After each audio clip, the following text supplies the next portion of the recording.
Begin with uploading this pattern pip. You can find it from the link in the description of this video. And your desired music.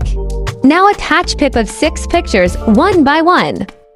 Apply heart mask over pictures and place at each stem like this. Repeat this step for each picture. This is how it should look like. Now go to text. Add lyrics. With Cunia font style, sync text with lyrics by placing each word at each beat. Now add some stickers of your choice. That's it. For more tutorials, don't forget to subscribe to this channel.